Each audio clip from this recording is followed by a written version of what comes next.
파상관의 홍인표 변호사입니다.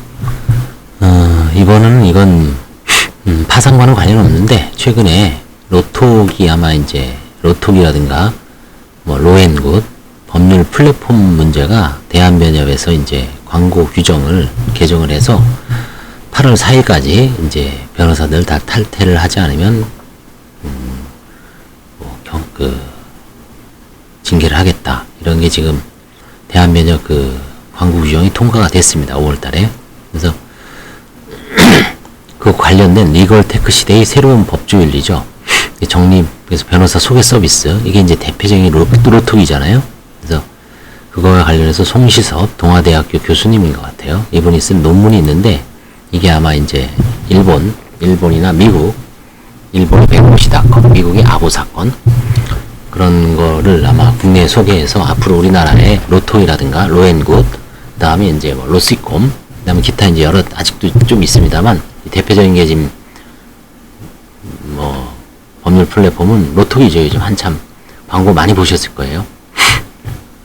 거기서 이제 이게 과연 어떤 측면에서 문제가 되는지를 제가 한번 좀 보겠습니다.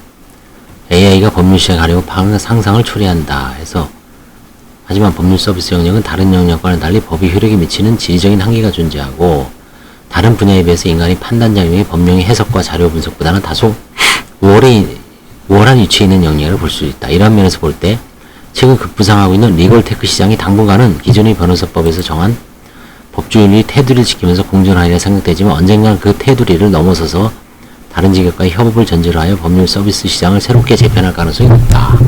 가까운 미래에 리걸 테크의 영향으로 변화될 법률 서비스 시장의 가장 중요한 영역 중에 하나가 변호사 소개 서비스 분야가 될 것이고, 그 중에서도 비변호사와의 동업 내지는 제휴 문제, 보수의 분배 문제가 가장 핵심적인 쟁점이 될 것이다. 이와 관련해 미국의 아보 사건은 우리에게 시사하는 바가 크다고 할 것이다. 이 사건에서는 수수료 지급뿐만 아니라 변호사 광고, 비변호사와의 보수 분배, 의뢰인이 수임료 신탁 계좌 관리 문제 등 다양한 문제들이 다루어졌기 때문이다. 향후 국내에서도 기술의 발전과 더불어 다양한 영역에서 기존의 법과 제도의 한계에 도전하는 시도가 지속적으로 이루어질 것이다. 특히 최근 일각에서 비변호사와의 보수 분배를 허용하는 것을 내용하는 변호사법 개정안이 마련되었다는 점은 향후 법제도의 방향에 많은 시사점을 던져준다고 생각한다. 머지않아 새로운 기술 발전에 부합하는 변화된 윤리 기준의 필요성이 반드시 요구될 것으로 생각된다.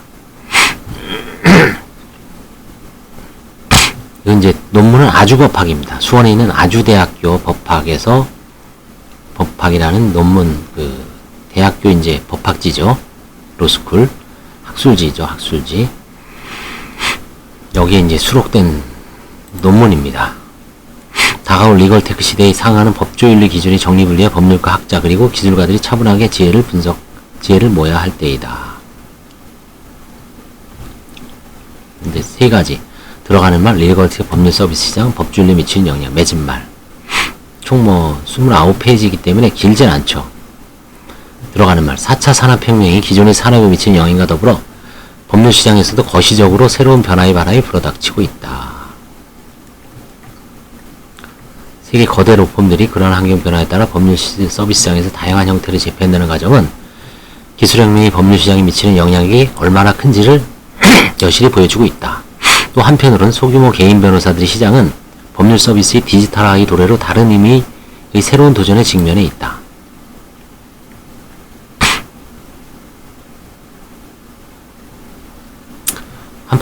한편 법률 서비스 시장을 미시적으로 들여다보면 인공지능, AI죠. Artificial Intelligence.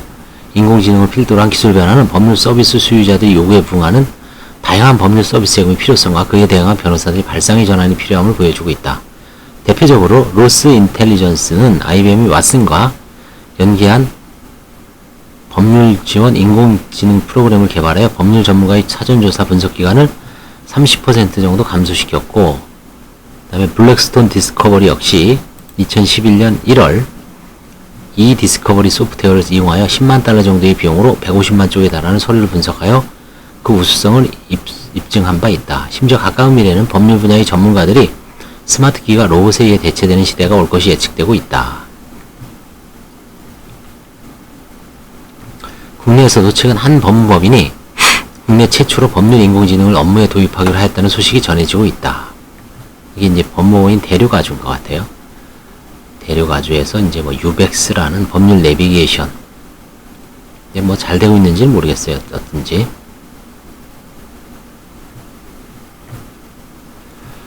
그러나 국내에서의 변화는 이미 미국, 영국, 중국에서의 발전 속도에 비추면 결국 빠른 것이 아니니 분명하다. 문제는 이런 리얼테크의 급속한 발전에 비추어 이를 규제하는 변호사법과 법주윤리 관련 규정들이 그가 보조를 맞춰야 함에도 불구하고 아직은 제대로 된 대응이 이루어지지 못하고 있다는 느낌이다.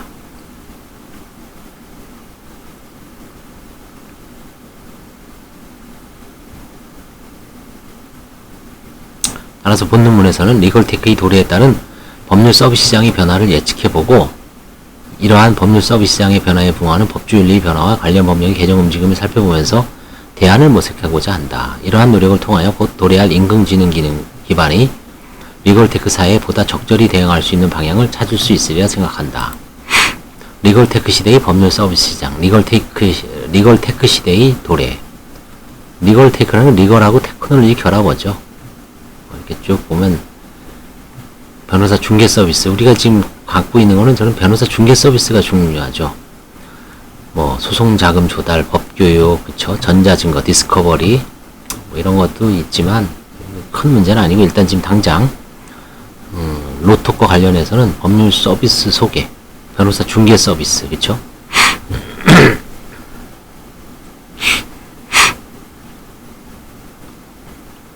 이제 이와 같은 업무 분야죠. 국내에서는 로시컴은 이거는 꽤 됐어요. 2008년인가 9년도에 김태정 옛날에 DJ 때 법무부 장관, 검찰총장도 하고 법무부 장관도 하셨죠.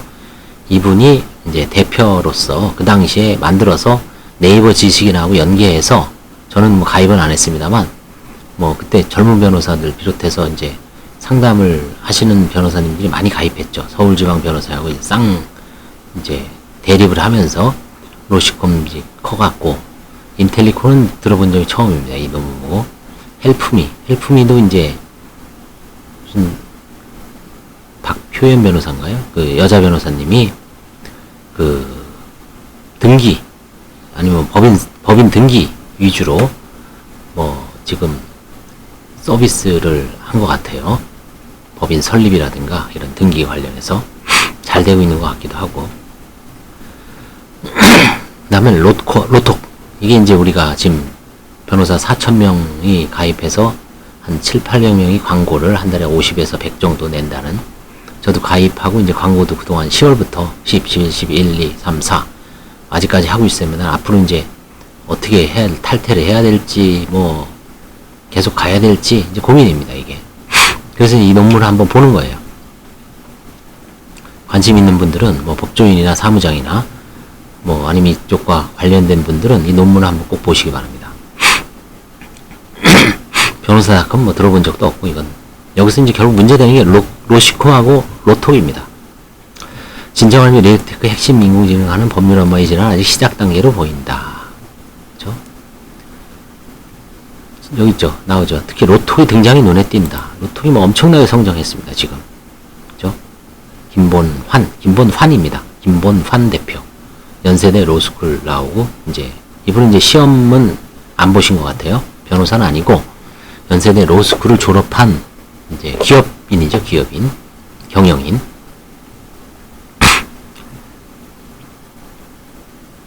현재 1,000명이 넘는 변호사를, 그쵸, 이게 이제 지금은 3,900명, 거의 4,000명입니다. 요즘 이제 대한변협에서 징계하겠다고 해서 위축될 수도 있겠지만 일단 외관상으로 한 3,900, 거의 4,000명에 육박합니다. 전체 변호사의 15%인가 그래요. 변호사가 지금 3만 명이니까, 그쵸? 한 13% 정도 되죠. 지역, 성별, 경력, 가격 등을 토대로 이제 자기가 정하는 거예요. 15분에 뭐 5만원, 15분에 2만원부터 5만원까지. 30분에는 5만원부터 30만원까지. 내가 30만원 받겠다 그러면 받을 수 있습니다. 물론 거의 안 오죠. 최고 싸게 해야지 사람들이 오지, 조금이라도 높이면은 잘 안 오더라고요, 이게. 그냥 2만원, 5만원을 고정시키는 게 최고 낫습니다. 상담이라도 받아볼래면. 변호사를 선택하는 과정에서 느낌을 기준으로 도입하여 변호사들 선택하는 방법을 통해 점차 변호사 평가하는 시스템. 그럼 별점이 있어요. 5점 만점으로 별 5개. 뭐 친절도, 시간 약속, 상담 만족도. 그 다음에 이제 주관식으로 이렇게 뭐가 좋았는지 쓰게 돼 있어요. 그래서 후기가 좋으면, 저도 후기가 31개인데 하나 빼고는 다 나름대로 괜찮았습니다. 그러니까 그걸 보고 이 사람 변호사가 뱀이랑 똑같죠. 이 집 맛있어? 이 불친절해. 맛도 없고 뭐 반찬도 이상하고 그쵸? 이런 평점 테러 당하면은 끝장인 거지. 마찬가지로 변호사들도 아무래도 신경 쓰이죠. 최대한 친절하게, 공손하게, 그 다음에 이제 핵심을 찔러서 좀 뭔가 만족을 주려고 노력을 하죠. 뭐 돈도 돈이지만 또 평가와 관련되니까 그 평가가 향후에 어떤 사건 수임이나 그 상담에 또 영향을 미치죠. 일단은 상담을 많이 해야 사건을 수임하죠. 변호사는 뭐 상담하는 사건을 다 수임할 수는 없죠. 상담을 많이 하고 많이 찾아오게 하고 상담을 많이 하다 보면 그 중에서 자기하고 사건 궁합이, 의뢰인들도 이 변호사 하나만 찾겠어요. 여러 군데 다닙니다. 뭐 같은 로또에서 금액이 싸니까 이 변호사 저 변호사 다 물어봐요. 나중에 옛날에는 제가 어떤 변호사 만났는데 그날 제가 한 거를 그 변호사가 저한테 물어요. 그렇죠? 그런 일도 있습니다. 그렇죠. 다 알고 있어요. 이건 서로. 그렇죠? 서로 프로들이니까 여기 물어보고 저기 물어보고, 뭐 예를 들어서 기존에 있는 오프라인에서는 변호사가 1시간에 뭐 10만원, 15만원, 20만원 받으니까 로톡에서는 15분에 변호사가 미리 15분 보고 망신 안 당하려면 나름대로 좀 연구도 하고 답이 있는 건지 없는 건지, 그쵸? 해서 답은 준단 말이에요. 그럼 만약에 15만원 7명 할 수 있죠. 2만원에 3만원이면. 아니면 최소한 한 5명에서 5명을 할 수 있습니다. 그럼 5명한테 물어보고 5명이 다 비슷하다 그러면 이거 자기도 이제 이렇게 알고 있어요. 근데 뭐 견해가 나뉜다. 3대 1이다. 그렇죠? 그렇게 나누는 경우도 있어요. 잘못 상담을 하거나 아니면 저거에 따라서. 하여튼 뭐 옛날보다는 좀 접근성은 좋죠. 바로바로 카톡처럼. 그래서 변호사 소개 서비스 시장 미래, 국내 경우 리걸테크 시장의 소송 서류 등의 업무도 대행하기도 하지만 아직은 변호사 소개 서비스에 집중되어 있으므로 아마 서면 쓰는 거, 뭐 내용 증명 몇만 원, 이건 다 안 될 거예요. 사실 이 사람들이 그 서류를 쓰기를 두려워하죠. 이게 처음이니까. 그래서 좀 비싸더라도 변호사한테 맡기거나 뭔가 좀 심도 있게 하지, 아무리 뭐 이게 발달돼 있어도 앞으로 어떻게 될지 모르지만 그렇게 쓸 서류도 있지만 대부분 한 70-80% 이상은 쉽게 맡기지 못할 거예요. 그래서 이제 외국 거를 먼저 살펴본답니다. 여기서는 미국의 경우에는 아보 케이스, 아보가 이게 이탈리아로 여기 변호사라 그러죠. 여기 있죠. 아보카토.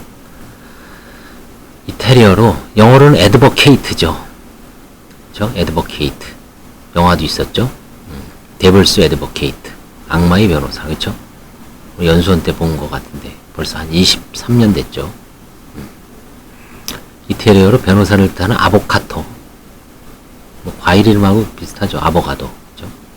아보카토라고 합니다. 아보카토. 여기서 CA 카토를 떼고 아보라고 그래요. 아보. 미국에서는 변호사 서비스와 관련한 익스피디아에서 일하던 마크 브리톤이 2007년 시애틀주 워싱턴, 여기가 세계적인 기업 마이크로소프트인가요? 그 본사가 있는데죠. 여기가 이번에 이혼했을 때 이 법 시애틀, 그쵸? 워싱턴, 시애틀주 워싱턴에 설립한 아보가 최근 몇 년간 주목을 받았고 다양한 논쟁에 휩싸이기도 했다. 아보는 2007년에 소비자들에게 변호사 프로필에 대한 접근을 제공하기에 온라인 변호사 디렉토리로 출범한 회사로, 그 2014년에는 아보 어드바이저라는 웹사이트를 통해 변호사의 디렉토리를 제공함으로써 의뢰인을 변호사와 연결시키는 방법까지 서비스를 확대하기도 했다. 최근에는 현재 아보 리걸 서비스라 부르는 형태로 사업을 확장해 변호사 네트워크를 통해 다양한 서비스를 제공하였다. 아보 리걸 서비스는 법률 서비스를 제공하고 있는 변호사와 잠재공을 연결하기에 고안된 온라인 플랫폼으로서 그 자체가 법률 회사인 것은 아니다. 우리나라 오펌하고 비슷하죠. 로톡하고. 이하 살펴볼 법조윤리 여러 쟁점들 이야기하여 아보의 업무 수행 과정과 수익 구조.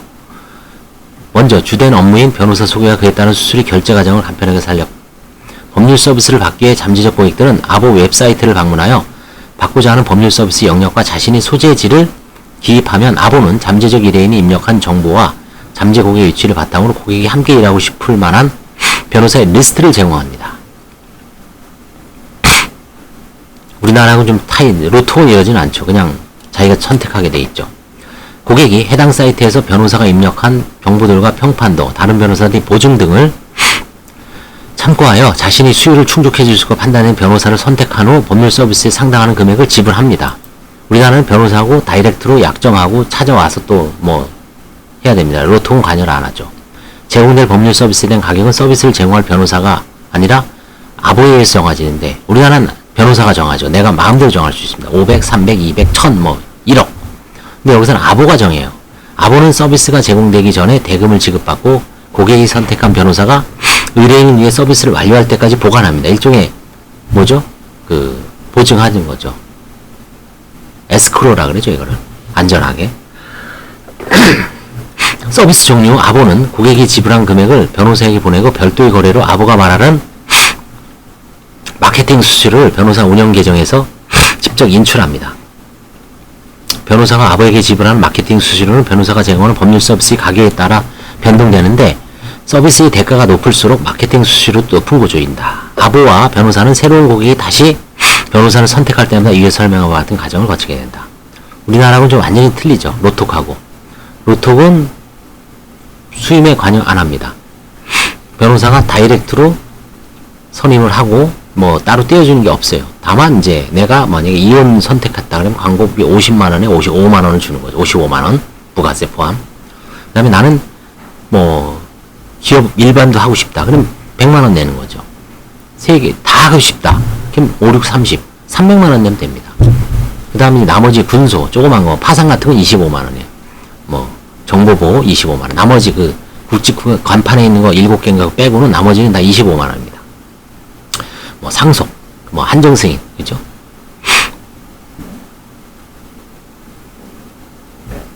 좀 차이가 많이 나죠. 아보는 직접 돈을 받는군요.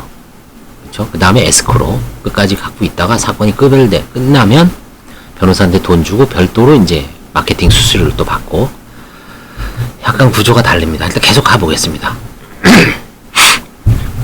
일단 법조 윤리상 문제된 쟁점들. 출범 초기부터 아보는 변호사 소개 시장에서 꾸준한 성장을 거듭했고 많은 변호사들이 참여했을 소비자들의 만족도도 높았다고 합니다. 하지만 출범 초기부터 변호사들이나 변호사 단체로부터 법조윤리 차원에서의 문제제기가 끊이지 않았다. 이하에서 출범 초기부터 현재까지 제기한 다양한 법조 영역에서의 쟁점들을 살펴보도록 한다.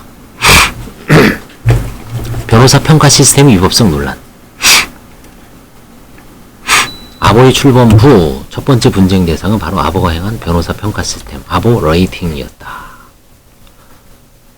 아보가 출범한 지 9일 만인 2007년 6월 14일 시애틀의 변호사인 존 헨리 브라운과 앨런 위노크루에 의해 이와 관련한 소송이 제기했다. 이 소송의 원고들은 아보의 평가 제도가 기만적이고 명예훼손적인 것으로 워싱턴 소비자보호법을 위반했다고 주장했다. 이에 대해 미국 지방법원 판사, 연방 판사겠죠? 그죠? 모르겠네요. 하여튼 미국 지방법원 판사 로버트 리즈닉은 평가 제도는 단지 의견일 뿐이므로 제공된 정보의 성격이나 웹사이트에 사용된 평점을 실제 사실이 진술이라고 믿는 합리적인 사람은 없을 것이다 라는 이유로 연방수정헌법 제1조의 표현의 자유에 보호받아야 한다고 판결했다. 하지만 이와 같은 판결로 모든 문제가 해결된 것은 아니다. 변호사 평가 제도는 또 다른 변호사 윤리 문제도 내포하고 있었다. 여러 주 변호사협회는 아보에 부여된 변호사 등급이 고객들에 의해 이루어지는 것이 아니라 아보 회사가 변호사가 제공한 다양한 정보와 자료들을 토대로 자신만이 등급을 매기고 이를 공표하는 데 있다고 보고 이러한 평가 제도는 부당하다고 판단하고 있다. 심지어 아보가 다른 변호사들보다 일부 특정 변호사를 더 추천한다는 인상을 심어준다고 보고 있다. 달리 말하면 아보의 변호사 평가 시스템은 소비자들로 하여금 아보의 평가를 기초로 하여 변호사를 결정하도록 유도한다는 우려가 제기되었던 것이다. 뉴욕주 변호사협회 전문윤리위원회 NYSBA 에서도 같은 우려를 표명한 바 있다. 결국 이제 이건 아보는 변호사 평가는 소비자가 하는 것 같지만 이제 아보가 관여하고 있다라고 의심할 만한 여러 가지 이제 증거가 있는 것 같아요. 위원회는 이러한 평가 시스템이 실제로 고객들에게 아보가 변호사를 추천하는 구조이며 그 대가로 변호사들은 아보에게 비용을 지불하는 것이므로 이는 변호사 윤리장전을 위반하는 것이라고 결론 지었다. 아보는 변호사들이 프로필 그리고 카드 연락처 정보를 단순히 열거하는 것 이상의 작업을 하며 각 변호사에게 평점을 부과하는데 이런 과정에서 아보의 자의적인 평가가 개입된 소지를 갖게 된다고 본 것이다. 우리나라 로톡은 평가를 하진 않죠. 로톡 자체가 변호사를 평가하는 시스템은 없습니다. 변호사 광고와의 문제. 아보가 변호사를 소개하는 과정이 최근 변호사 광고 관련한 ABA 모델 행동 규칙에서 인정하고 있는 개념인 리드 제너레이터로 간주될 가능성이 있는 것은 사실이다. 리드 제너레이터는 한번 볼까요? 리드 제너레이터 또는 리드 제너레이션은 우리말로 변호사 추천 서비스라고 할 수 있으나 원어 그대로 리드 생성 서비스라고 부를 수도 있을 것이다. 이 리드라는 말은 요즘 리딩방, 주식 이런 단톡방에서도 많이 쓰죠. 뭐 이끌어주는 거죠, 사실. 이에는 크게 세 가지 유형이 존재하는 것으로 알려져 있다. 우선 1. 변호사 디렉토리 서비스로 온라인상으로 의뢰인과 가까운 위치에서 의뢰인이 원하는 업무를 수행하는 변호사의 목록을 제공하며 변호사가 제공하는 정보와 추가적인 비용을 지불하면 변호사 목록상의 상위 순위를 점하게 하는 서비스를 제공함으로써 특정 변호사를 추천하고는 있지 않다. 이게 이제 추가적인 비용을 지불하면 변호사 목록상의 상위 순위, 이게 이제 로톡의 서비스죠. 2. 변호사 소개 서비스로 고객들이 받고자 법률 서비스에 대하여 서비스 제공자가 이를 추천 연결해주는 서비스로 일반적으로 위 서비스를 수행하는 변호사가 서비스 제공자에게 일정한 수수료를 지급하는 형태로 진행되고 높은 수수료를 지불하는 변호사를 우선 추천하는 방식으로 운영되고 있다. 비슷하죠. 돈 많이 주면 이제 올리죠. 끝으로 법률 서류 작업 서비스로 고객의 법적 문제에 대한 상세한 정보를 제출하고 변호사가 이에 대응하는 법률 서비스를 제공하고 비용을 지불토록 구조로 운영하고 있다. 리드 제너레이터로 간주될 가능성인 것은 사실이다. 2012년 ABA는 모델 규칙 7.2에 대한 외부 검토 의견을 참작해 리드 제너레이터의 존재를 인정하는 방향으로 규칙을 개정했기 때문에 아보의 활동을 보다 유연하게 판단할 여지는 생기는 것이다. 원칙적으로 리드 생성 서비스 또는 변호사 추천 서비스는 윤리규칙 7.2에 할 때 허용되는 제도라 할 것이다. 하지만 변호사 서비스 추천과 관련해 대가를 지불하는 것이 비변호사와의 보수 문제로 될 수 있고 연결 과정에서 대중을 오도하는, 미스리딩하는 광고가 될 수 있다는 점이 문제가 된다. 변호사들은 헌법상 보호되는 광고권을 가지고 있지만 일반적으로 추천이나 광고의 대가로 적절한 비용을 지불하는 외에 다른 금액을 지급하는 것은 금지된다.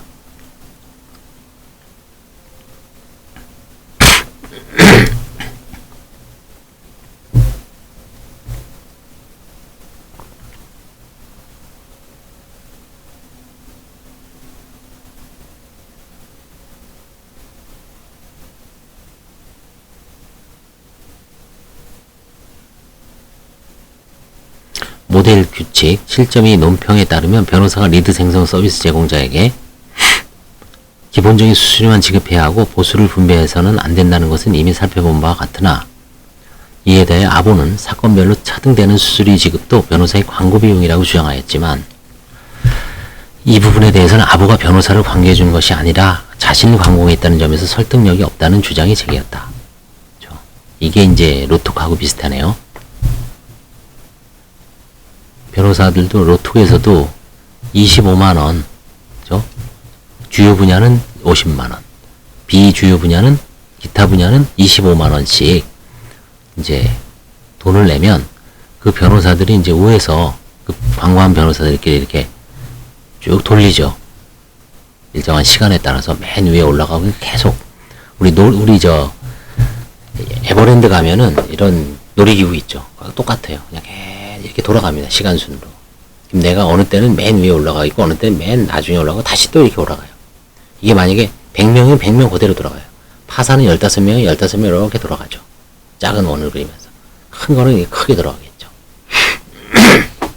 그 시스템은 이제 로또에서 뭐 몇 분 단위로 이제 있는 거는 이제 그 내부 기준이 있겠죠. 하여튼 이렇게 보면 돌아갑니다.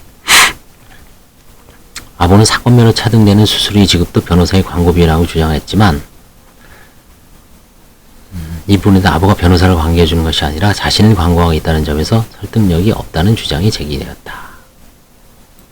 이제 변호사 기본 광고료만 제공하면 특별한 문제는 없는 것 같죠. 여기서 이제 차등 수수료인데 우리 로톡은 뭐 똑같죠. 근데 다만 로톡도 이제 문제가 될 수 있는 거는 그 상담을 나중에 해도 일정한 돈을 내면 또 이렇게 올라가는 서비스가 있습니다. 그게 이제 좀 문제가 될 수 있죠. 다음에 변호사와 비변호사의 보수 분배 문제. 다음은 아보, 리걸 서비스에 대한 윤리적인 논쟁 중 가장 중요하게 판단되는 비변호사의 보수 분배 문제이다. 일반적으로 고객이 지불한 법적 수수료 중 일부를 아보에게 수수료 명목으로 지불하는 것이 비변호사들과의 보수 금지를 위반하는 것이 아닌지 문제가 되었다. 아보는 참가를 희망하는 변호사들에게 수수료의 지급과 수령 등과 관련해 윤리 위반 문제가 없음을 확신시켰고 다양한 설명을 하고 있다. 그들 주장의 핵심은 첫째는 변호사는 고객으로부터 받는 보수 거래하는 별도의 거래로 아보에게 자신들이 수수료를 지불하며,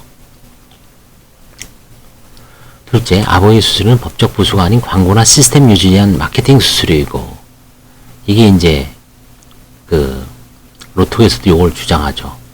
광고비다, 항고비다. 셋째, 보수가 아닌 수수료의 일부가 공유될 경우에는 이러한 거래는 본질적으로 비윤리적이 않다는 것이다. 이와 같은 수수료 지급이 보수 분배인지 문제를 판단하기 위해서는 모델 규칙 5.4a에서 열거하고 있는 4가지 예외사항을 제외하고 변호사가 비변호사와의 수수료를 나누는 것은 비윤리적이라는 점에 주목해야 한다. 하지만 아보의 수수료 수령 등의 상황이 이 4가지의 예외 사유에 해당한다고 볼 가능성은 높지 않아 보인다. 사실 이와 같은 규정을 둔 취지는 변호사의 독립적인 직업적 판단을 보호하는 것이지만 변호사의 독립성 여부를 판단에 있어서 반드시 외부의 유형적이고 적극적인 간섭과 개입이 존재하는 것은 아니다. 비변호사에게 일정한 합리적인 선에서의 비용 차원의 수수료 자체가 변호사의 독립성을 방해한다고 판단할 것은 아니지만 비변호사와 수수료를 공유하는 것이 변호사의 독립적 업무 수행을 방해할 정도에 이른 경우에는 규정 위반이 되고 이를 규제하는 것이 정당화되는 것이다. 따라서 아보가 사건별로 보수를 차등화하고 그에 따른 수수료를 차급지도록 하는 형식을 유지하는 한 의뢰인에게만 집중하여 전문 직업의 판단함에 있어서 장애를 발생시키고 있다는 것이기에 비윤리적이라는 것이다. 뉴저지 변호사협회의 여러 위원회들의 공동의견은 에서도 비변호사들과의 수수료 분담이 본질적으로 비윤리적이 않다는 아보의 주장을 언급하면서 모델 규칙 7.2 논평을 이용했다. 즉,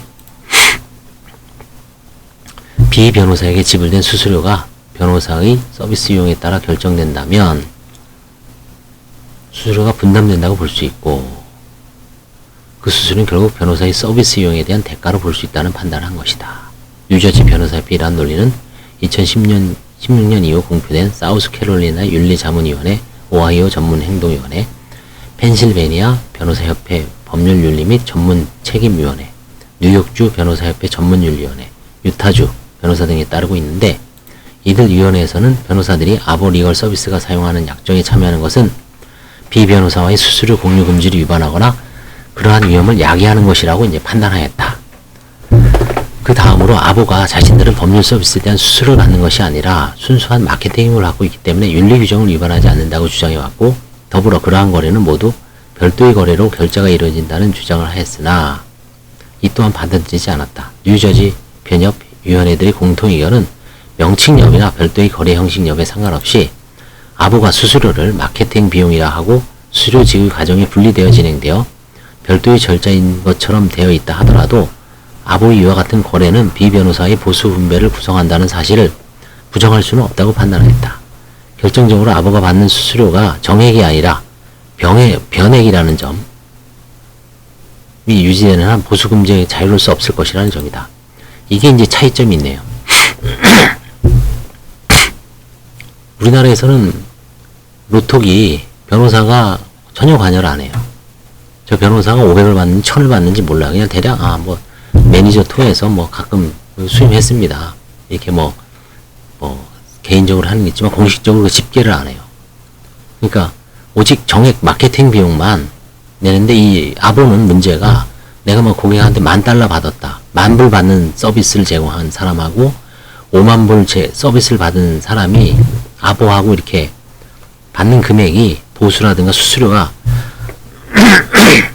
좀 차이가 나는 것 같아요. 비율제로 하는 것 같아요. 그러니까 아보는 좀 문제가 있죠. 그런 면에서 보면 로톡하고는 좀, 로톡은 정액 마케팅이거든요. 정액. 그냥 내가 그 광고판에 광고를 7개를 하겠다 그러면 주요 광고를 7개 하겠다 하면 57에 35, 350에 부가세 35, 385 딱 내면 되고, 나는 그냥 파산만 하겠다 그러면 25만원만, 25만원만 내면 돼. 27만 5천원만 내면 돼요. 그죠? 그리고 하다가 이제 뭐 파산 하나 수임했어요. 보고할 의무도 없습니다. 돈 얼마나 받는지도 몰라요. 그런 면에서 보면 이 아보는 좀, 아보하고 로톡하고는 좀 차이는 있죠. 한번 계속 가보겠습니다. 2018년 4월 9일 인디애나주 대법원 징계위원회도 이와 같은 분석에 동의하면서 아보가 주장하는 소위 마케팅 수수료가 일반적으로 법률 서비스 비용과 연관되어 있기 때문에 실제로 마케팅 서비스에 대한 수수료가 아니라고 결론 짓고 있다. 즉, 제공되는 법률 서비스와 관련성이 존재하는 한 이는 참여 변호사의 법률 서비스를 광고하는 실제 비용과 관련이 없다고 본 것이다.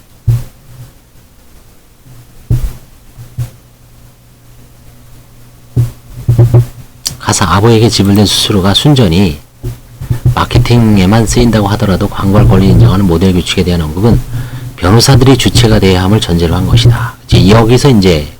여기서는 이제 대한변협에서도 지금 로톡을 까는 게, 이건 너네가 주체, 플랫폼이 주체가 되는 거지, 변호사는 거기 어떤 하나의 어떤 속해 있는 거지, 플랫폼 자체가 지하철에서 광고하고, 그쵸? 그 다음에 그 탤런트 통해서도 광고하고, 그 다음에 이제 이런 뭐 인터넷 사이버 이런 데 가서 쪽지 뿌리고, 그쵸? 다 로톡으로 나가죠. 그거는 이제 동일해요, 여기하고. 이 문제점은. 광고할 권리 인정하는 모델 규칙에 대한 언급, 변호사들이 주체가 되어야 함을 전제로 한 것이다. 아보가 광고 과정에서 자신들이 변호사를 추천한다고 진술하거나 암시하는 등의 인상을 준다면 아보는 이 광고 규정을 위반한 것이 되고, 아보에게 광고비를 지불하는 변호사들도 징계 대상이 될 수 있다는 것이다. 이걸 토대로 해서 이제 대한변협에서는 뭐 아보하고 똑같을 수는 없죠. 일부는 똑같고 일부는 완전히 다르고 일부는 뭐 유사한 점도 있죠. 겹치는 점도 있고. 이 규정이 이게 이제 결정적인 것 같아요.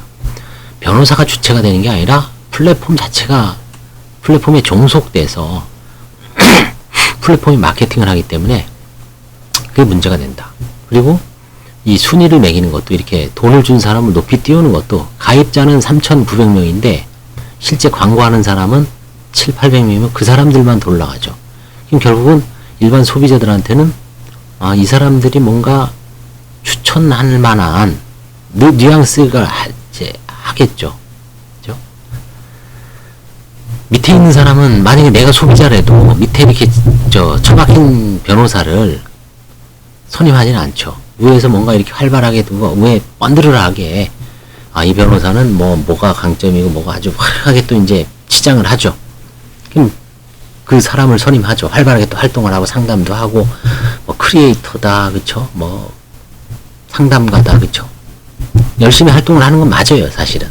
그 변호사님들도 억울하죠. 돈을 내고 내가 또 사건을 선임하기 위해서 그냥 돈만 내고 가만히 있는 게 아니라 거기서 상담도 하고 무슨 동영상도 올리고, 그죠? 뭐 온라인으로 무료 상담도 해줘야 돼요, 본인이. 그래야지 이제 그게 뭐 검색도 되고 뭐 이렇게 순위에 올라가서, 하여튼 아보는 이제 이렇게 징계 대상이 될 수 있다라고 봤고요.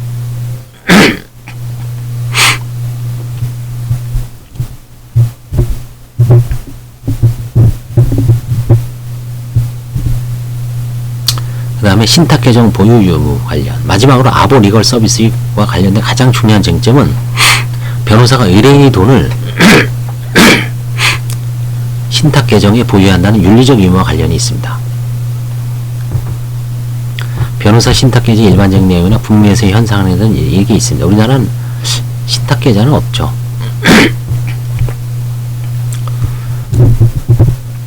아보의 입장은, 아보는 법률 서비스가 종료될 때까지 법률 서비스 소비자, 의뢰인이 지불하는 수수료를 일체의 자신의 계좌로 이전하지 않기 때문에 의뢰인의 돈을 별도의 신탁 계정에 관리하는 것이나 다름없다고 주장하였다. 하지만 위 고객 신탁 계좌 관리를 규율하는 모델 규칙 115C에 따르면 변호사는 의뢰인 신탁 계좌에 입금된 법률 서비스 수수료를 실제 업무 수행을 위하여 수수료 청구권이 발생할 때만 변호사가 인출할 수 있도록 규정하고 있으며, 변호사가 고객의 자금을 보호하면서 업무 종료 시에 잔액을 반환하도록 하는 규정이 취지에 비추어 아보가 변호사의 업무 종료 시까지 자신이 계좌에 보관하는 경우를 허용해 줄 수 없다는 것이다. 그렇죠? 이게 이제 일종의 신탁 계좌니까 에스크로 계좌 비슷한 거죠. 변호사가 이제 약정을 체결해요. 착수금 500만원에 뭐 성공무수 1000만원. 거기다 이제 1000만원을 예치해 놓겠죠. 500은 이제 바로 받고, 미국은 아마 이제 이게 서비스 개념이죠. 시간 차질 거예요. 하여튼 만약에 500에 1000을 넣어놨어요. 근데 나중에 이제 성공을 했습니다. 그때 1000만원을 변호사가 딱 찾을 수 있게 하는 거죠. 우리나라는 이제 이런 계좌가 없기 때문에 나중에 의뢰인이 돈을 떼어먹으면 뭐 소송을 한 해 만에, 그쵸? 서로 이제 변호사하고 멱살 잡고 싸우죠. 그런 분쟁이 뭐 다반사로 일어나죠. 미국, 그래서 이제 뭐 미리 받기도 하고 안 되면 돌려주기도 하고 뭐 편법이 많이 난무하죠. 근데 미국은 이렇게 신탁 계좌로 의뢰인도 아예 이게 만약에 변호사가 약정한 대로 하면 그 돈 내 돈 아니라고 생각하면 되죠. 나중에 보면 주기가 아깝죠. 있는 돈. 하여튼 여기서 이거는 이제 이 계좌를 아마 그 아보에서 보관했나 봅니다. 그 후의 경과, 이와 같은 각주의 변호사협회로부터 다수의 윤리 위반 문제들이 제기되고 대부분의 주에서 윤리규칙 위반 소지가 높다는 판정이 이루어졌으며, 2017년 7월 7일에는 뉴저지 변호사협회가 회원들에게 아보의 서비스를 이용하지 말 것을 권고하기 이르렀고, 그렇죠? 우리나라는 지금 2021년 5월 10일경에 대법원, 대한변협에서 아니면 서울지방변호사에서 아보의 서비스를 이용하지 말라 라고, 이제 우리나라는 로토의 서비스를 이용하지 마라, 탈퇴해라, 그렇죠? 아니면 징계하겠다, 이런 식으로 이제 권유를 했죠. 여러 사정으로 아보는 2018년 1월경 인터넷 브랜즈에 인수되었다. 결국 아보는 2018년 6월경 노스캐롤라이나 변호사협회에 대하여 아보 리걸 서비스의 서비스 중단을 선언하고, 같은 해 7월경에는 문제되는 일체의 서비스 제공을 하지 않기로 결정하게 되었다. 여기서 이제 미국은 결국 아보가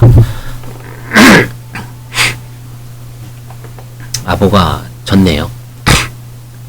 근데 우리나라는 뭐 앞으로 이제 뭐 헌법소원도 하고 행정소송하고 공정거래에 했는데, 이게 이제 아보는 결국은 돈을 아보가 막고 있었고, 그 다음에 정액 서비스가 아니라 변액 서비스, 정액이 아니라 변동 서비스를 했고, 그럼 그 다음에 평가를 자기들이 했고, 자체적으로 소비자들이 하는 것처럼 했지만 자기들이 했고, 그런 면에서 좀 문제가 있었고, 로톡은 돈을 자기들이 보관하지 않죠.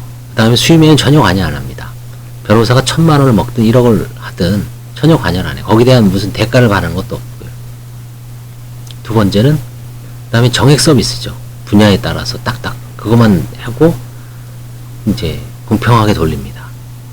그 다음에 변호사 평가 시스템은 오직 소비자의 별점이 존재하고, 그 다음에 변호사는 그 로톡 플랫폼 안에서 자기가 스스로 여러 활동을 해야지 이제 뭐 평점도 그 소비자의 어떤 선택을 받을 가능성이 높습니다. 동영상을 열심히 올린다든지 블로그 글을 열심히 뭐 퍼나르든 뭐 쓰든 어떤 소비자한테 보여줄 만한 여러 가지 자기 어떤 콘텐츠를 제시를 해야 됩니다. 그러면 또 똑같이 광고를 하더라도 어떤 변호사는 선택을 받을 가능성이 높고, 어떤 변호사는 난 왜 이렇게 사건이 안 오지 할 수도 있습니다. 그 다음에 이제 공공전화에 대해서 대응을 잘하면 비록 돈을 안 받아도 할 수 있고요. 이런 면이 좀 로톡하고 이 아보의 차이점이 있었던 것 같아요. 이게 읽어보니까. 자, 일본이 벤코시닷컴, 일본 이제 변호사닷컴이죠. 벤코시닷컴 48. 일본이 벤코시닷컴은 국내 로톡의 모델이기도 하다. 로톡을 운영진 로엔컴퍼니 김보란 대표는 국내 일관지 인터뷰에서 변호사 수가 증가하면서 마케팅 플랫폼의 필요성이 커졌던 일본의 5, 6년 전 모습과 현재 우리 상황이 매우 유사해요. 일본에서 우리가 거의 비슷한 서비스를 제공하는 뱅코시닷컴이라는 회사가 있는데 2014년 12월에 증시에 상장했습니다. 뱅코시닷컴이 궤적을 따라가는 게 저에게 가장 이상적인 전략이 아닐까 생각해요. 라고 조선일보 2016년 2월 13일자 인터뷰에서 밝혔습니다. 일본의 경우에도 아부와 유사한 형태의 변호사 플랫폼, 소개 플랫폼이 존재한다. 2005년 앤더슨 모리 법률사무소. 이 모리는 명탐정 코난에 나오죠. 모리 탐정. 유명한이 일본 모리죠, 모리. 그래서 일본이 뭐 모리가 많죠. 앤더슨 모리 법률사무소 출신이 변호사 모토에 타이치로가 오센스 그룹 주식회사를 창업하여 현재 뱅코시닷컴, 변호사닷컴이죠. 뱅코시가 변호사입니다. 일본말로. 뱅코시닷컴이죠. 닷컴으로 주식회사를 운영하기 시작하였다. 그 구조를 설명해 다음과 같다. 우선 익명 유저가 질문을 토구하면 등록 변호사가 자신이 있는 분야에 따라 답변하는 구조가 되고 있다. 변호사와의 대화도 공개되어 다른 유저가 참고할 수 있어 무료로 이용할 수 있다. 우리나라 이제 그쵸, 로톡, 네이버 지식인도 이렇죠. 익명 유저, 그쵸? 올리죠, 온라인에. 변호사가 이제 답글 답니다. 우리나라 이제 동시에 뭐 여러 변호사들이 달 수 있죠. 2005년 3월 뱅코시닷컴 내 변호사 프로필, 변호사 검색 코너를 개설하고 유료로 변호사 마케팅 지원 서비스를 제공하게 되면서 흑자로 전환했다. 2012년에는 뉴스미디어인 뱅코시닷컴 토픽스, 현재 뱅코시닷컴 뉴스를 게시하여 우리나라 로톡 뉴스 있죠. 접속자 수를 늘렸다. 로톡도 이제 뉴스를 만들어서 거기에 이제 어떤 법률 기사, 일반인들이 쉽게 이해할 수 있는 그런 판례라든가 최근에 나온 이슈가 되는 걸 이렇게 기사화해서 이제 로톡 내에 변호사들한테 자문을 얻는다고 하더라. 만약에 이게 파산 상속이다 그러면 상속에 관한 변호사들 한 4명 정도를 선정해서 인터뷰가 나오죠. 뭐 광고가 아니냐라는 이제 제가 의문을 표하니까 편집장이 전화가 아니라 이제 페이스북으로 왔습니다. 절대 광고가 아니고 이게 제가 보니까 광고는 아닌 것 같아요. 그냥 자문이라고 이해해 줄 수가 있습니다.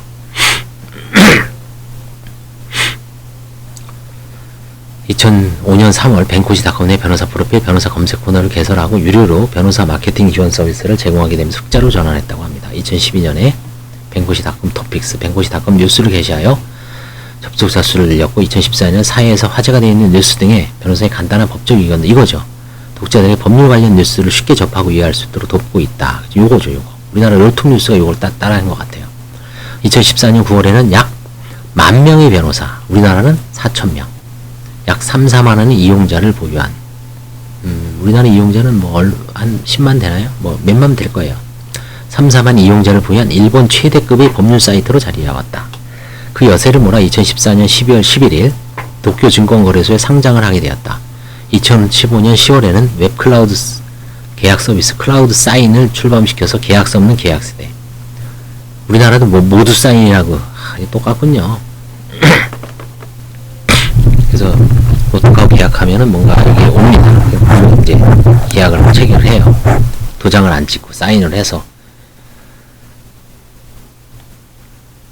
주된 서비스 뱅코시닷컴은 변호사 검색 사이트이자 법률 상담 포털 사이트라고 할 수 있다. 대표적인 서비스는 모두의 민나가 일본말로 모두죠. 모두. 여러분, 민나노 법률상담, 모두의 법률상담이라는 코너로 75만 건 이상의 법률상담 내용이 탑재되어 있는데 우리나라 로톡도 수십만 명 이상이 상봉되어 있죠. 저도 한 200건, 250건 정도 했어요. 몇 달 동안. 한 달에 한 3, 40건씩 했는데 이용자가 자신이 법률 문제를 올리면 이를 읽은 변호사가 질문에 대한 답변을 올리고 이용자는 여러 변호사들이 답변을 참고하여 문제 해결의 방향을 잡을 수 있도록 하고 있다. 다음은 변호사 검색 서비스로 2019년 현재 약 14,000명이 등록되어 있어 전체 변호사 3명 중 1명이 등록하고 있다고 한다. 위 검색 서비스는 아부와 유사하게 지역과 관심 분야를 입력하면 회원 변호사, 유료 변호사를 우선적으로 표시하여 주고 있고 주력 분야, 사진, 요금표 등의 정보를 제공하고 있다. 그리고 야간이나 공휴일에 영업 중인 변호사도 따로 표시해주고 있다. 다음은 변호사 비용 일괄 견적이라는 서비스로 회원으로 가입한 고객이 자신이 법률 문제의 내용을 입력하여 올리면 이 일의 내용, 견적을 뱅코시닷컴에 등록된 변호사들이 읽고 14일 이내에 최대 10명까지 변호사들 이 사건이 진행 방향과 수임료가 포함된 견적서를, 이거는 이제 로앤굿이죠. 우리나라는 로톡은 이거는 아직 안 하는 것 같아요. 포함된 견적서를 제출하게 되고, 고객은 견적서에 적힌 대처 방안과 비용 등의 제한 내용을 비교 검토하여 자신이 마음에 드는 변호사에게 견적 접수가 종료한 날로부터 7일 이내에 면담 요청을 보내게 되고, 이 요청을 받은 변호사가 고객에게 직접 연락을 하여 면담이 이루어진 후 사건 수임으로 이루어지도록 돕는 서비스다. 그 외에도 위에서 설명했던 뱅코시닷컴 뉴스 서비스나 최근 급성장하는 클라우드 사인 등을 주요 업무로 수행하고 있다. 더불어 변호사 채용, 구인 구직 등을 돕는 뱅코시닷컴 커리어도 운영 중에 있다. 우리나라 로톡도 뭐 가구 장사도 하고 좀 뭐 여러 가지 하는 것 같아요. 그 변호사 뭐 인테리어 같은 것도 하는 것 같고, 개업 서비스. 자, 법주윤리 문제. 뱅코시닷컴은 변호사들이 사이트 이용을 위한 정액제 유료 가입을 통해 운영되고 있기 때문에 아보에서 문제됐던 수수료의 성격 불명과 위 수수료의 별도 계좌 관리, 그리고 수수료 분배 등과 같은 법주윤리 차원에서의 문제는 발생할 가능성이 없게 되었다. 그렇죠. 우리나라도 정액제죠. 정액제. 그리고 계좌도 변호사가 관리하는, 이건 뭐 얘네가 관리하는 건 아니고, 그렇죠? 그 다음에 수수료 배분 문제는 없죠. 그러나 뱅코시닷컴의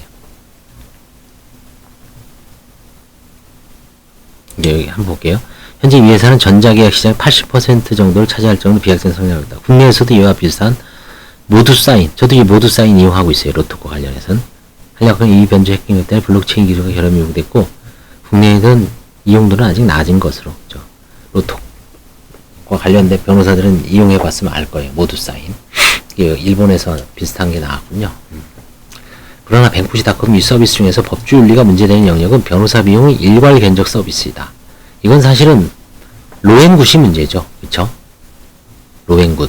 로앤굿은 변호사 견적을 받아요. 뭐 내가 보고 그건 나는 200에 하겠다, 난 300에 하겠다, 난 400에 하겠다. 이제 변호사 프로필이죠. 싸다고 소비자들이 선택한 건 아니죠. 그 사람이 예를 들어서 뭐 법원 판사 출신이라든가 좀 실력이, 전문가이라고 반드시 실력 있는 건 아니지만 그래도 우리나라에서는 아무래도 뭐 저도 이제 변호사 생활을 22년 해보니까 어떤 케이스를 많이 다뤄본 사람이 사실은 실력이 나을 수밖에 없어요. 연수원 나와서 계속 헤매다 보면 안 해본 사건은 못하고, 그쵸? 저도 지금 뭐 파산을 먹고 살지만 어떤 계기가 돼서, 그쵸?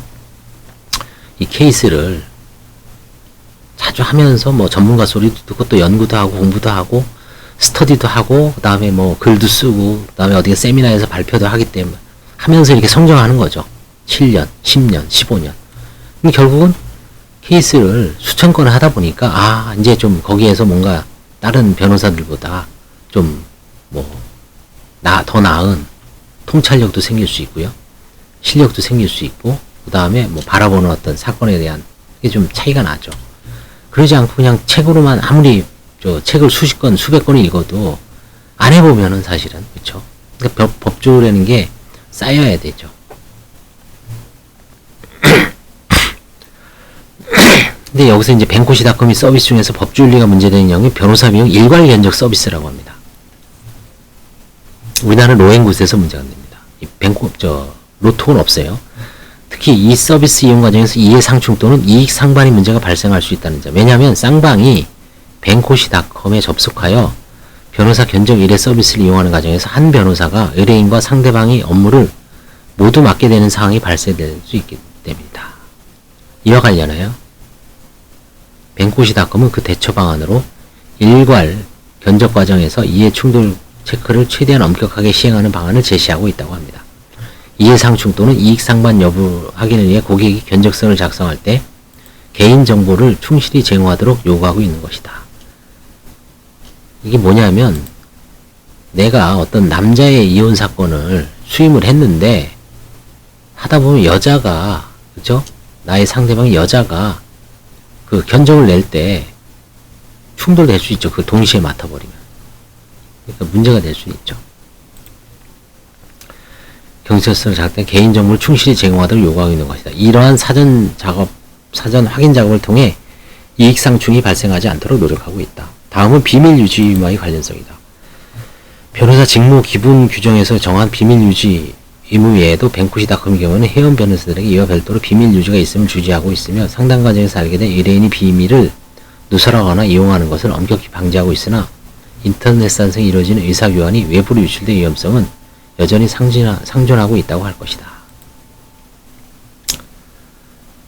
자, 그 외에 리걸테크 관련 쟁점. 더불어 일본 내에서도 리걸테크 산업의 발전은 상당한 진전을 이루고 있는 바 대표적인 기업이 미국의 리걸줌 모델로 한 코토박스이다. 리걸줌이란 원래 변호사를 고용하지 않고 1년이 법률 문서 작업을 도와주는 서비스로 출발했으나 현재는 다수의 변호사들 채용하여 실제 온라인 로펌처럼 운영되고 있는 회사로 코토박스의 대표인 고미카즈야스는 미국 유학 중 리걸줌이라는 모델을 발견하고 이를 자신이 전공한 변리 영역에 도입하여 특허 출원 서비스를 시작했다. 이 영역에서는 일본 변리사법에서 정한 변리사 또는 특허법인이 아닌 자는 다른 사람의 요청에 따라 보수를 받고 상표 등에 관한 특허청 절차 등에 대한 대리 및 그 사항에 관한 서류 작성을 업무를 할 수 없다는 규정 위반 문제가 제기되었으나 2018년 10월에 경제산업성으로부터 법 위반이 아니라는 회신을 받았다.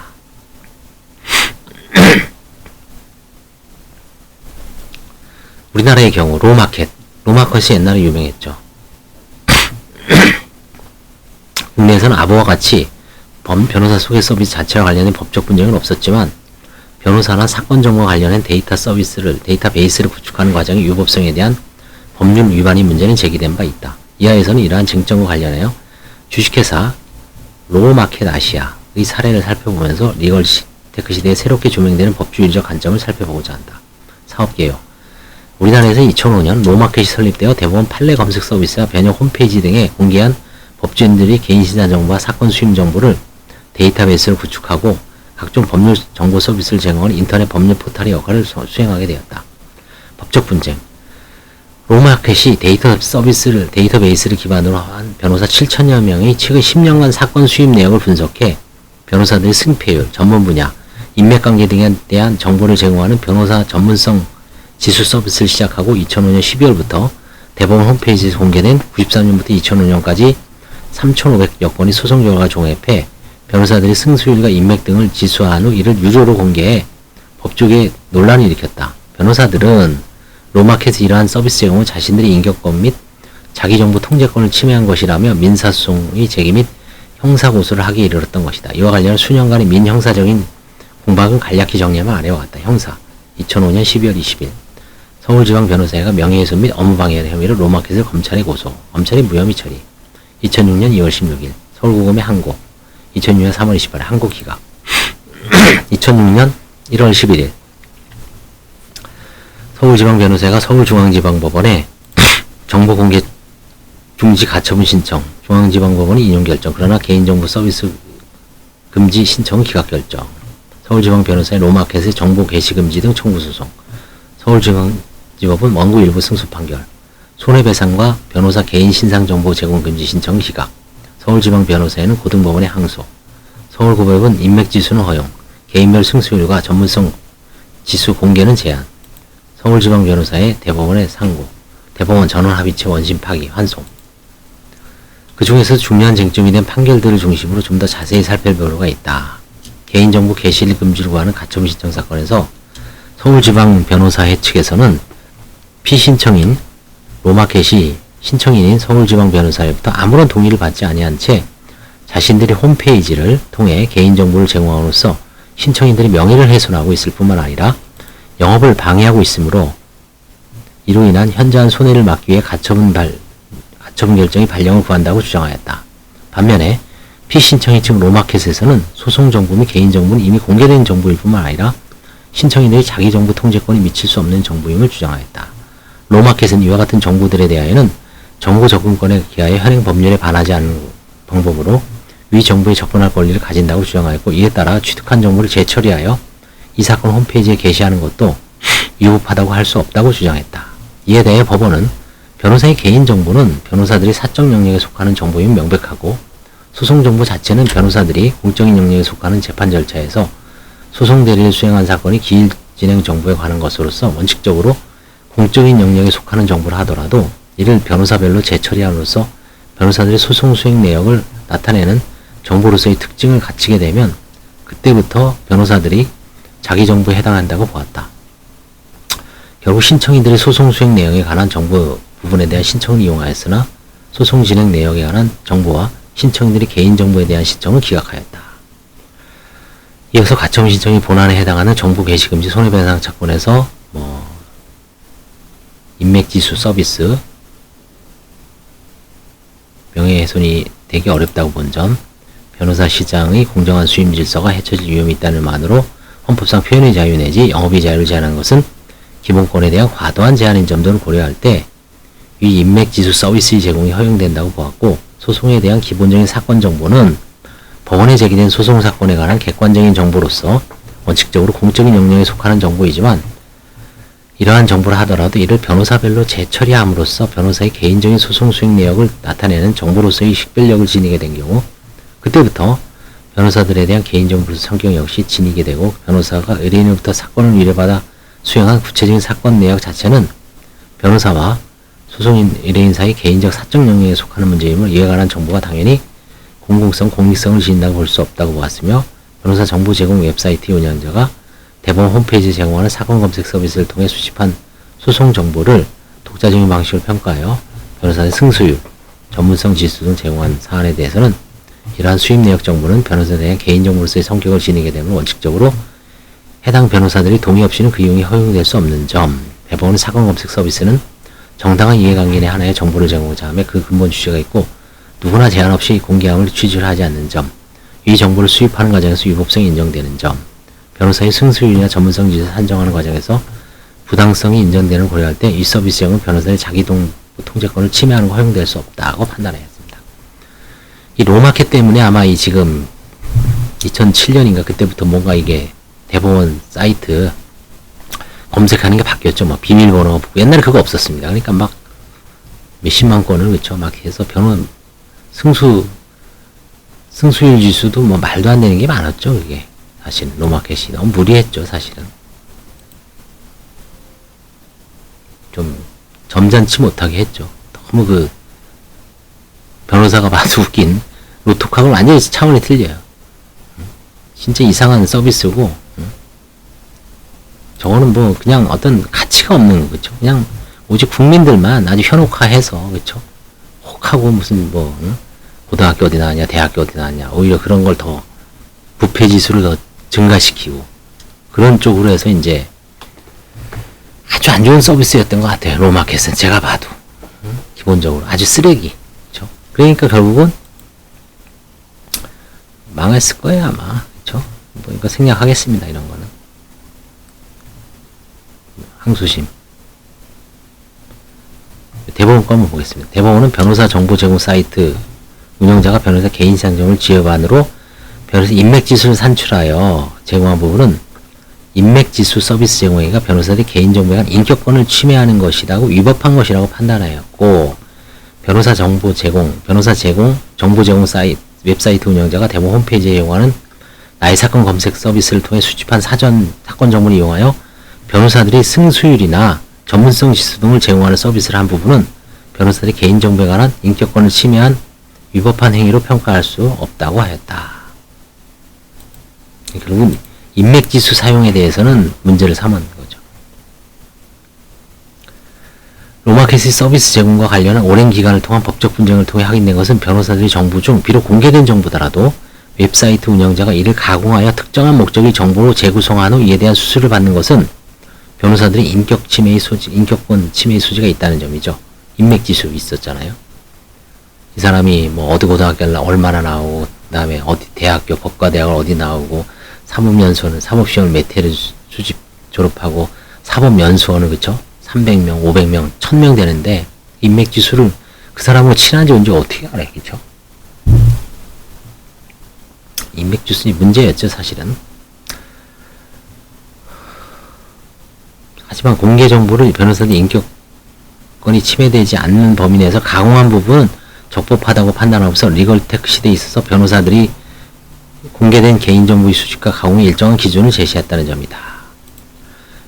변호사들에 대한 이미 공개된 정보 수집의 적법성에 대하여는 앞에서 언급했듯이 아보 사건에서도 제기된 문제였다. 왜냐하면 아보가 당초 변호사들이 데이터베이스를 구축하는 과정에서 각 주의 변호사협회에 공개된 변호사 정보를 모두 가져왔기 때문이었다.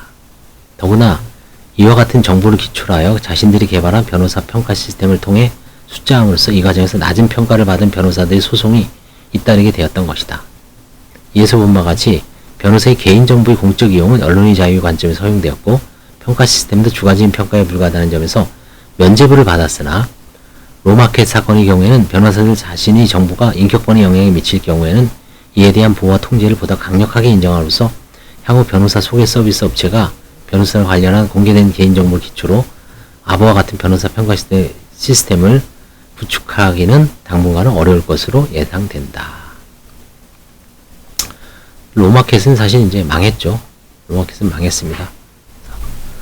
예, 1시간 됐으니까 여기서 중단하고 다음 이제 2부 한 법주인리에 미친 영향을 한번 보겠습니다.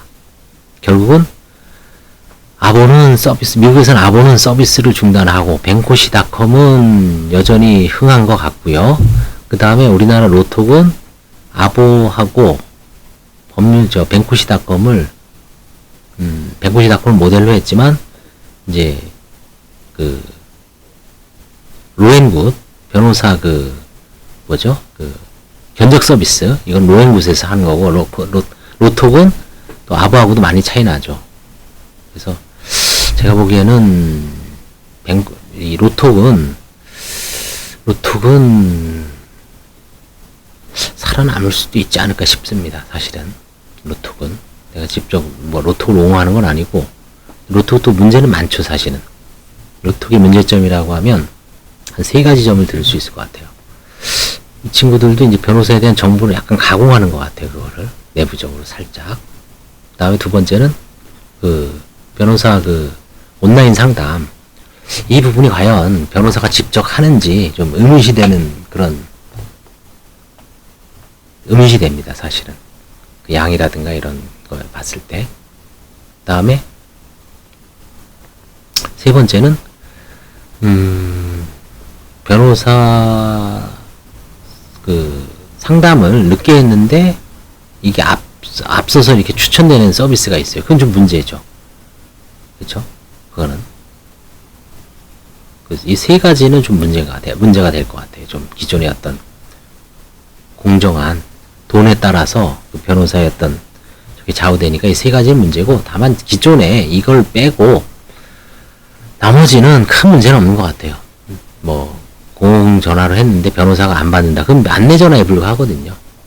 변호사는 결제를 하고서 변호사가 만약에 안 하고 사무장을 시켰다. 그거는 기존에서 마찬가지죠. 그럼 변호사법 위반이고, 당사자가 그 변호사를 변외에 진정을 하면 뭐가지 날아가는 일이죠. 사실은 변호사가 유료 상담을 했는데 사무장만 시키고 변호사 얼굴 쳐다도 못 봤다.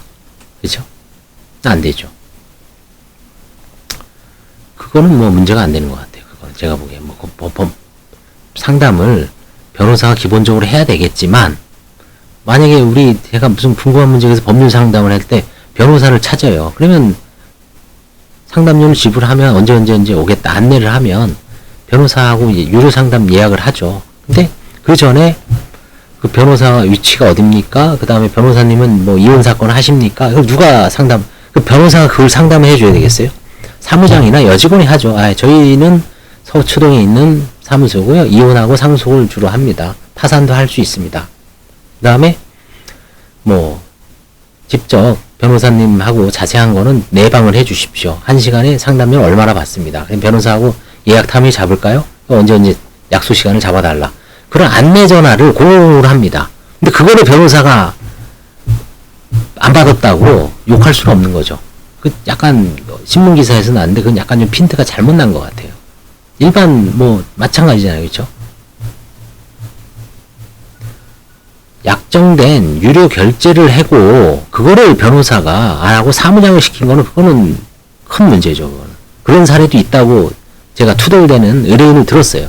그런 건 바로 변협에 징계를 해서 뭐 녹취를 해서 이게 변호사 목소리가 아니다. 사무장 목소리다. 그쵸? 그 사람은 녹취 많이 할 거예요, 사실은. 또 나중에. 그래서 이게 아보, 뱅꼬시, 그 다음에 로또 똑같지는 않죠. 약간 짬뽕도 있고 차이 나는 점이 있는 것 같아요. 이거 논문을 딱 보고 다음 시간에 이걸 보고 이제 종료를 하겠습니다. 감사합니다.